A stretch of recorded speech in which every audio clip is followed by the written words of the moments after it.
કે મિત્રો હા તમને ખોટું ન લાગે તો એક વાત કહું. હા બા કયો નહીં. કહું હા કયો નહીં? ફટાફટ ખોટું કયો. લાગે ને? જરાય નહીં લાગે. નહીં લાગે ને ખોટું? તમારું શું ખોટું લગાડવાનું? હાલો તો કહી દઉં હા કયો.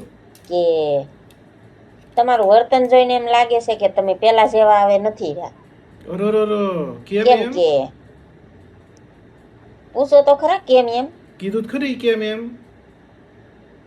કે તમે લાઈક શેર સબસ્ક્રાઇબ ફોલો કાંઈ નથી કરતા. બને જ નહીં બા, કાલ કર્યું તો તું મદદ નહીં કરો તો એમ થોડું હાલશે. કરી જ છીએ અમે. તમે જેમ પેલા મને મદદ કરતા થાય એમ મદદ ચાલુ રાખો. કાલ માર ફ્રેન્ડ ભીખાન મોકલું તું તો મને એમ થાય કે મારા સાથમાં મિત્ર લાટ છે. પણ અમે ભેગા જ છીએ જો બધા. તમે સાથ નહીં ગયો તો કેમ આગળ વધશું મારા ભાઈઓ? બાપ લઈ જ જાઉં છું આગળ તમને. તો જય માતાજી મિત્રો. હારું તો જય સાથ ને માતાજી. સહકાર દેતા રહેજો. હા લાઈક એટલું જ ફોલો કહેવા કરતા આવ્યા રહેજો. હતા. એટલું જ કહેવા આવ્યા જય હતા. માતાજી. હારું તો જય માતાજી.